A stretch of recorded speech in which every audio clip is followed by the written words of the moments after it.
Usually when we talk about getting a medical diagnosis, there is this very comforting expectation of precision. Right, it's very clinical, very binary. Yeah, it's like engineering. You fall off a ladder, you break your arm, and the x-ray just shows that jagged white line on the screen. And the doctor points at it and says, there it is. That is the problem. Broken or not broken. Sure. It gives a sense of control. Yeah. When you can see the fracture, you know the protocol for fixing it. Right. We love things to be categorized so neatly. But then you step into the world of human conflict. You look at the inner workings of resentment or betrayal or, even just the silent grudges you hold against someone who slighted you at work. Oh, yeah, the daily stuff. Yeah. And suddenly that x-ray machine is totally useless. We are looking at a diagnostic landscape that is incredibly murky, it's subjective, it's messy, and honestly, human beings are absolute masters at disguising their own malice as righteous indignation. Oh, 100%. Right. We are very good at justifying our own anger. We really are. So welcome to Reformed Thinking. Today we are taking a deep dive into the material surrounding a single, highly memorable sentence written by the Apostle Paul. It's a very famous text. It is. We are looking at Romans chapter 12, verse 21. Be not overcome of evil, but overcome evil with good. And the material we have for this conversation consists of two very extensive, highly theological sermon essays that just unpack the staggering weight of this one tiny verse. And it is massive. It is a verse simple enough for a child to memorize in Sunday school, right? Yet it's searching enough to humble the most mature saint on their deathbed. Oh, wow. Yeah. The mission for our conversation today is to analyze how this single sentence completely dismantles our basic natural human instincts for revenge. The text mandates this rigorous, aggressive campaign of holiness. And what is crucial to grasp early on from these sources is that this campaign is rooted entirely in sovereign grace rather than human moralism. Which is such a necessary distinction, because one of the essays describes the natural human heart as an active forge of continuous vengeance. Ouch. Yeah, that is a heavy phrase. I read that and I literally had to stop and stare at the wall for a minute. An active forge of continuous vengeance. It forces a very uncomfortable mirror in front of you. When you face malice, when someone, lies about you or cuts you off in traffic or insults your family, what is your immediate internal reflex? Right. Do you copy the sin of the person who wronged you, or do you conquer it? Yeah, that is the dividing line. Because the world's operational rule is always to meet malice with malice. The logic of fallen humanity says, answer injury with injury, preserve yourself, make the offender pay. But the text we are examining sets up a completely different standard. And it does so by utilizing a very specific grammatical structure. Well, let's unpack that grammar, because before we figure out how this applies to our daily lives, we first have to establish the precise commands given in the text. And there is this striking grammatical shift that Paul employs here. There is. Yeah. He sets up a massive contrast between the grammar of conquest versus passive surrender. Right. Let's look at the Greek. So the structure of the verse is totally fascinating. It features two parallel clauses separated by a very strong contrast. The first clause is a negative prohibition. Do not be overcome by evil. And in the original language, the verb here is passive. Passive, meaning it's happening to you. Yes. Evil is pictured as an external, predatory aggressor aiming to master the believer. So if I'm understanding the sources right, the danger is not just that evil might harm your physical body or ruin your reputation in the community. The supreme danger is that evil might gain dominion over your internal state. That is precisely the point. Think about the mechanics of retaliation for a second. If someone slanders you, what's the natural defense mechanism? Just slander them right back, obviously. Right. But the text argues that the moment you do that, you have not defended yourself. You have actually capitulated. Wait, capitulated? By fighting back? Yes, because you have allowed external wickedness to dictate your spiritual condition. You have surrendered your liberty and let the enemy mold your soul into their own image. It is a terrifying thought. You think you are fighting back, you think you're being strong, but you are actually surrendering. Totally surrendering. The authors point out that a person might lose their comfort, their money, or their reputation and still be victorious. But if they succeed in getting revenge, they are spiritually defeated. The persecuted person becomes overcome the moment they become persecuting in spirit. Man, that flips everything on its head. It really does. Which brings us to the hinge of the verse. There is this tiny word doing a massive amount of heavy lifting, separating the two clauses. The word but. Just 3 letters. 3 letters, but it's an adversative particle. It signals that refusing to actively execute the positive command that follows will inevitably result in passive capitulation to the negative prohibition. There is no neutral territory here. Yeah. You are either conquering or you are being conquered. And that second clause is the positive mandate. Overcome evil with good. And here, the verb switches from passive to active. Yeah, the structural dynamic completely reverses. The believer is commanded to carry out an aggressive, continuous offensive. The Greek verb for overcome or conquer is nikao. Nikao. Right. It appears 28 times in the New Testament. It is heavily concentrated in the writings of the Apostle John to denote Christ's cosmic victory over the world, the flesh, and the devil. So it carries a distinctly military and judicial connotation. I was looking at the footnotes in the material, and the authors make a point of highlighting the words Paul deliberately chose not to use here, which I thought was super interesting. Oh, that observation changes how you read the entire chapter. Paul had a massive vocabulary at his disposal. He could have used the word amino, which means to ward off or defend oneself. Like putting up a shield. Yeah. Or he could have chosen anthistemi, which means to simply stand against or resist. If he had used those words, this verse would be a call to defensive endurance. Just hold the line. Brace for impact. Just take the hits and don't move. Right. But by using nikao, Paul demands a total conquest. This is a military offensive. You are not just holding your ground. And the weapon for this conquest is very specific. Yeah, the phrase with good. The sources call that a dative of means, right? Spot on. Goodness is the blunt instrument used to shatter the evil. And we need to be very clear here. We aren't talking about subjective kindness, are we? No, we aren't talking about just smiling and being polite or giving someone a compliment when they insult you. No, we are talking about objective holiness aligned with God's moral law. It is not humanly defined benevolence or therapeutic positivity.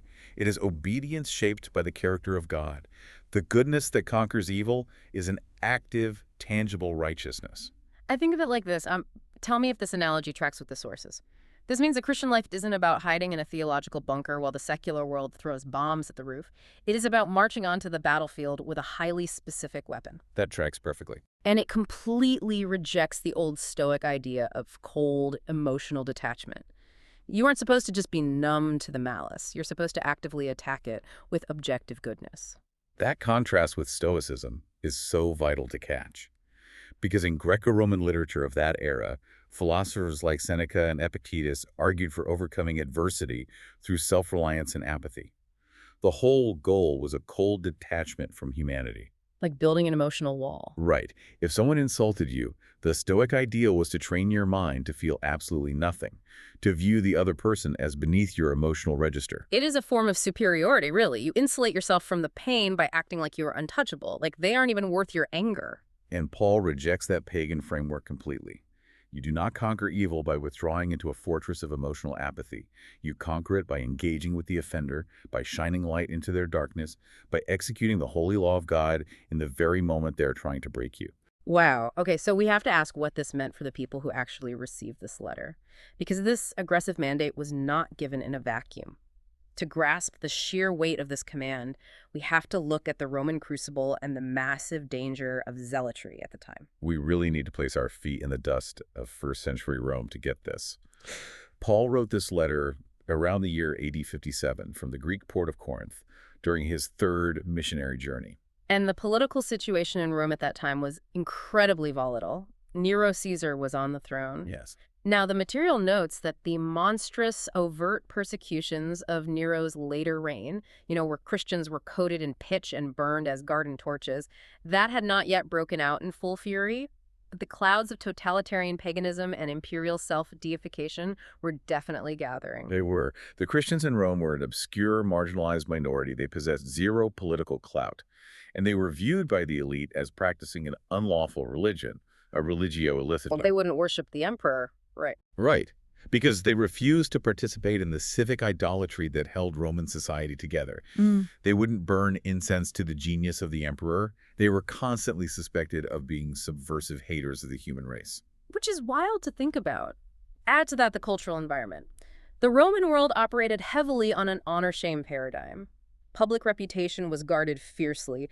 Failing to avenge a public insult was viewed as absolute cowardice. It was career-ending. socially at least. Yeah. The entire society was built on patron-client relationships that created immense pressure to repay both favors and injuries in equal measure. If a Roman citizen was insulted in the forum and did not retaliate, they lost all social standing. In such a culture, telling someone not to avenge themselves but to bless their persecutor, it sounded like a demand for total cultural suicide. But there is an even more volatile internal dynamic happening in the Roman Church at this exact moment, according to the sources. In the year AD 49, the Emperor Claudius issued an edict expelling all Jews from Rome over ongoing tumults. Yes, the historian Suetonius records that this was over disputes associated with the name Christus, which almost certainly refers to clashes in the Jewish community over the claims of Christ. Right, so the Jewish believers were forced to leave their homes, their businesses, and the church in Rome. Overnight, basically. And as a result, the house churches in the city became thoroughly Gentile in their composition and cultural expression. They developed their own rhythms free from Jewish ceremonial traditions. And then Claudius dies in AD 54. Yep. The edict lapses, and the Jewish believers return to Rome. And they come back to a vastly different church. A completely different culture. They return to find a Gentile majority that is likely eating meat sacrificed to idols and disregarding the Sabbath calendar. This creates severe internal friction over traditions, table fellowship, and mutual acceptance. So you have a church that is politically marginalized on the outside and internally fractured on the inside. Yes. And externally, outside the walls of the house church, the broader Jewish world is boiling over. Jewish nationalism and zealotry are intensifying rapidly. You have factions like the Sicarii, the Daggermen. Oh yeah, the Daggermen. Yeah, carrying out assassinations against Roman sympathizers in crowds. Many zealots believed it was a binding religious duty to violently resist pagan rule, to refuse tasks to Caesar, and to repay Roman oppression with covert violence. This whole powder keg would eventually lead to the catastrophic destruction of Jerusalem in AD 70. So the authors of our material argue that Paul intended to isolate the Christian community from that violent carnal rebellion against the state. He is writing to them saying, do not get swept up in the zealotry of the age. That is the context. I have to push back on this a bit, though, just playing devil's advocate here. Sure, go for it. Think about this from the perspective of a first-century Roman Christian. You are already viewed as weak. You are marginalized. You are suspected of being an enemy of the state. If you refuse to fight back, if you refuse to defend your honor in a culture that worships strength, aren't you just inviting more persecution? Doesn't this mandate just turn Christians into easy targets? How did they expect to survive? I mean, that is the logical assumption of fallen human wisdom, right? Survival of the fittest. But Paul wanted the church to stand out as a supernatural community. If the Christians in Rome responded to slander with slander and to persecution with violent zealotry, they would be indistinguishable from the pagan factions and political zealots around them. They would just blend in. Yeah, they would just be another miserable club of quarreling humans fighting for scraps of temporal power. The pagans would look at them and say, well, they're just like us, only with less political influence. Precisely. But by walking through the streets of Rome, returning blessings for cursings, maintaining integrity while being defrauded in the marketplace, and literally feeding the enemies who sought their destruction, they exhibited an unearthly standard. It's jarring. It forces people to look twice. Exactly. This unexpected holiness was meant to leave pagan watchers completely without excuse. It proved they were citizens of a kingdom not of this world. It creates an undeniable contrast. But recognizing the immense difficulty of living this way in a hostile empire raises an obvious problem. Human beings do not naturally want to bless their enemies. That forge of vengeance we talked about earlier, it's running hot all the time. Always. If someone attacks my family, my instinct is not to bake them a loaf of bread. We need a supernatural engine to execute this command. Which brings us to the theological engine of sovereign grace. We cannot separate Romans 12, verse 21 from the 11 chapters that precede it. The essays we're looking at are adamant about this structural reality. Just called builds up to this, right? Yes. For 11 chapters, Paul constructs a massive systematic defense of the gospel. He establishes the universal guilt of mankind, total depravity, justification by faith alone through the imputed righteousness of Christ, progressive sanctification, and the absolute security of the elect. And then chapter 12 begins with a structural hinge. I beseech you, therefore, brethren, by the mercies of God. Yes. The entire ethical superstructure of the rest of the letter is the direct consequence of those sovereign, justifying mercies detailed in the first 11 chapters. The authors reject Arminian moralism entirely. The idea that humans can muster up this kind of non-retaliatory love through sheer willpower, psychological training, or human optimism. Because attempting to obey this verse without the doctrines of sovereign election and the golden chain of redemption, it just reduces it to an impossible, crushing checklist. Total depravity dictates that the flesh always wants to strike back. The natural will cannot produce this obedience. The material references the Westminster Confession of Faith, chapter 16, which teaches that good works are the fruits and evidences of a true and lively faith. They are not the root cause of salvation. Right, the fruit, not the root. Correct. The non-retaliatory life is the necessary supernatural fruit of justification by faith alone.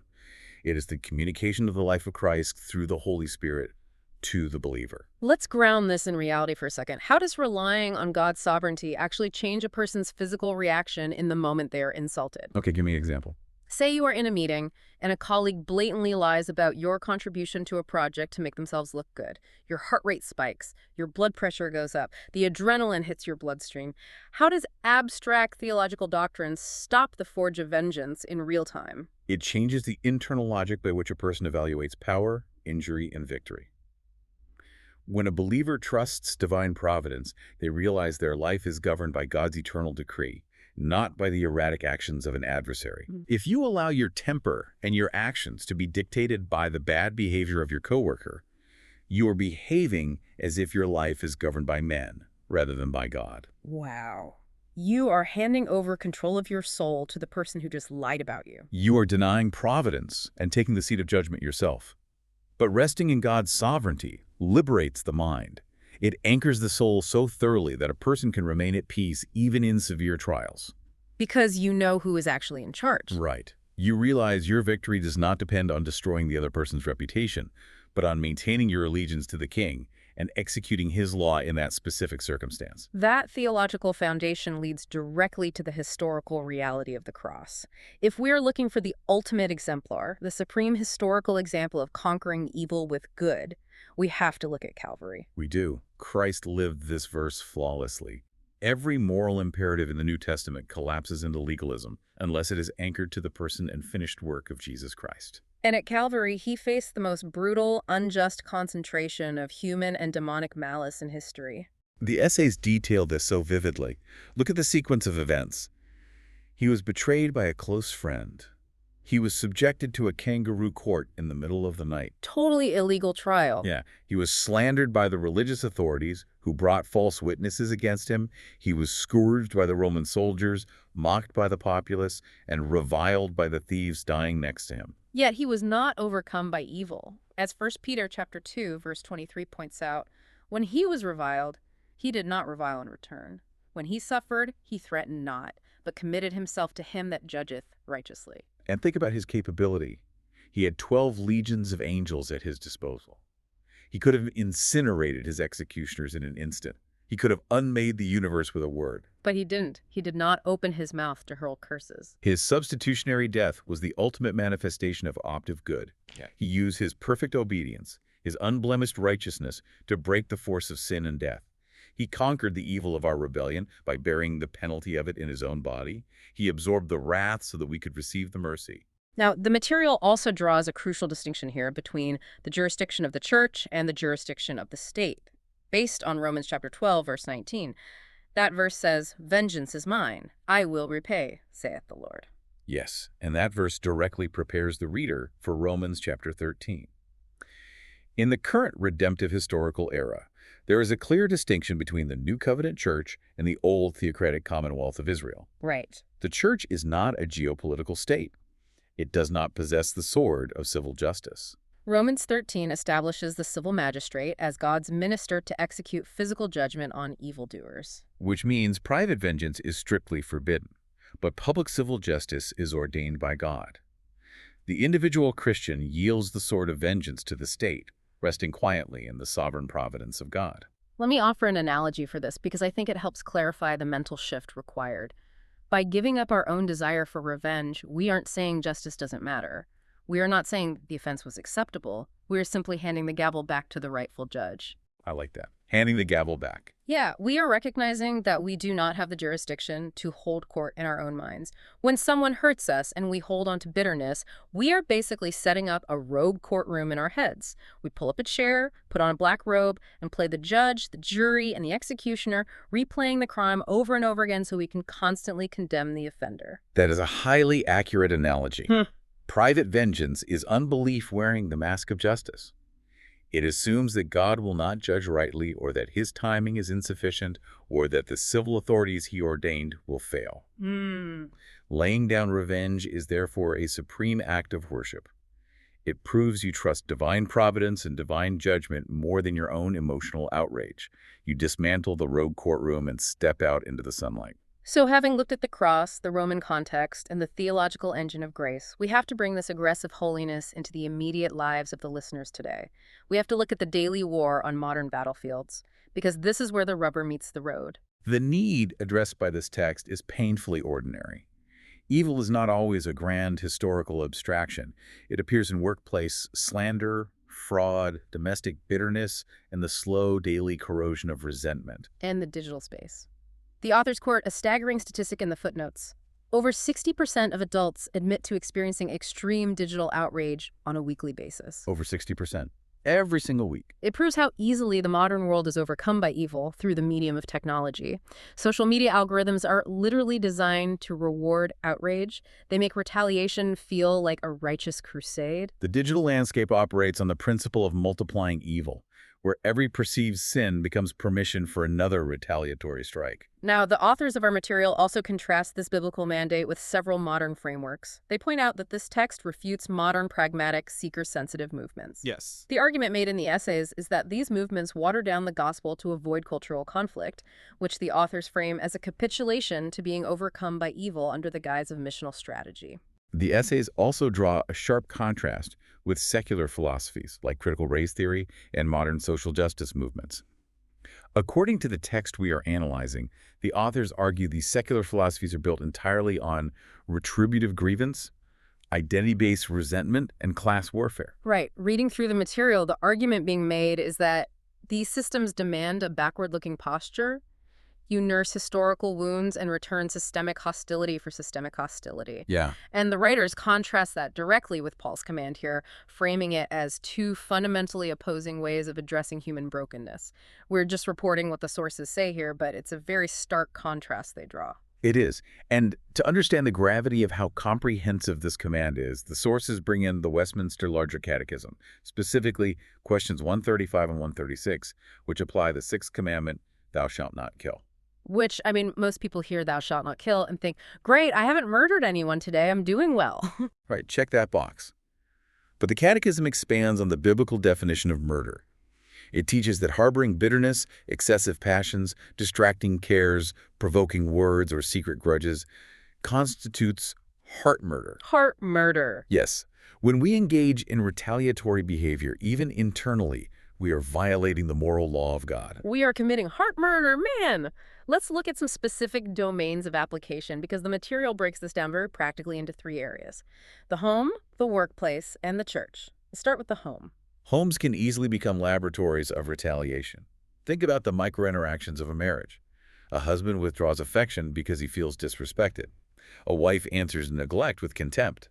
Parents discipline their children in explosive anger rather than calm instruction. It just snowballs. Evil multiplies when one sin gives birth to another inside the walls of a house. So how does Romans 12.21 interrupt that cycle? Through gospel-shaped goodness. The material mentions complementarian respect. It means a husband doesn't respond to disrespect with harsh, domineering anger, and a wife doesn't respond to unkindness with a week of cold silence. Confession replaces self-defense. Gentle answers replace explosive replies. That takes a lot of humility. It does. This is not weakness in the home. It is strength under the rule of Christ. It takes immense spiritual power to stop an argument by offering a soft answer. What about the workplace? When a coworker slanders you to the boss, the worldly response is to launch a counter-campaign of gossip. You gather allies, you point out all their flaws. Yeah, you build a coalition against them. Right. But the biblical response is to double your diligence, speak respectfully of that coworker, and quietly do your work as unto the Lord.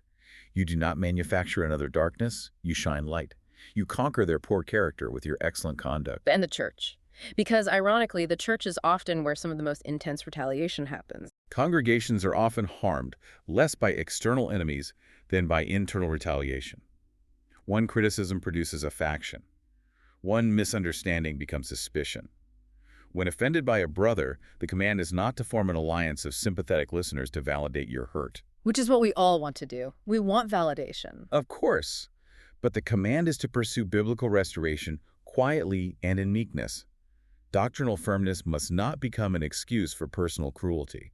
The text references a concept from Proverbs chapter 25, verses 21 and 22, about heaping coals of fire on an enemy's head by feeding them. Paul quotes this directly in Romans 12, verse 20. Feeding a hungry enemy and giving drink to a thirsty adversary is a concrete act of goodness. But the coals of fire imagery is often misunderstood. Some read it as a disguised form of revenge, as if kindness were just a more refined weapon of cruelty. As if you are saying, I will be so nice to you that it makes you look terrible and feel awful. Yeah, you aren't being nice just to induce a psychological breakdown in your enemy. You do good because God commands it.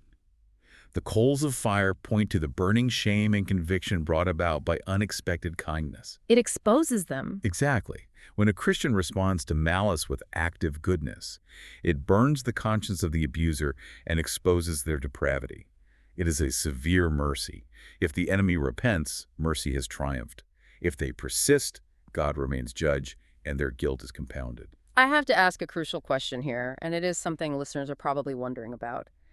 How do we balance this non-retaliatory ethic with protecting the vulnerable? Does this verse mean a victim of domestic abuse or fraud or assault should just stay quiet and keep baking bread for their abuser? Absolutely not, and I'm so glad you brought that up. The authors of the material are very clear on this caveat. Seeking lawful protection, reporting crimes, and defending the innocent are part of doing good. As we discussed, Romans 13 immediately follows Romans 12, ordaining civil authority to punish evildoers. So it's not a gag order? Not at all. Church leaders must never misuse Romans 12.21 to silence victims or hide crimes in order to preserve an institution's reputation. So what is the distinction for the victim? The distinction lies entirely in the motive and the means. The believer must seek righteousness, not revenge. They must seek lawful protection, not personal spiteful vengeance. They must seek truth, not malice. So you can go to the police? You can pursue safety, file a police report, and seek lawful help while refusing hatred. You can lament honestly while doing good faithfully. Holding someone legally accountable is not a violation of Romans 12.21. It is an application of Romans 13. That is so helpful. Let's summarize the main thrust of this entire conversation. The believer is called to a relentless, aggressive expansion of holiness. When we face malice, whether it's an insult at work, friction in the home, hostility from the culture, or a massive betrayal, we are not passive victims. We are active soldiers armed with the objective word of God.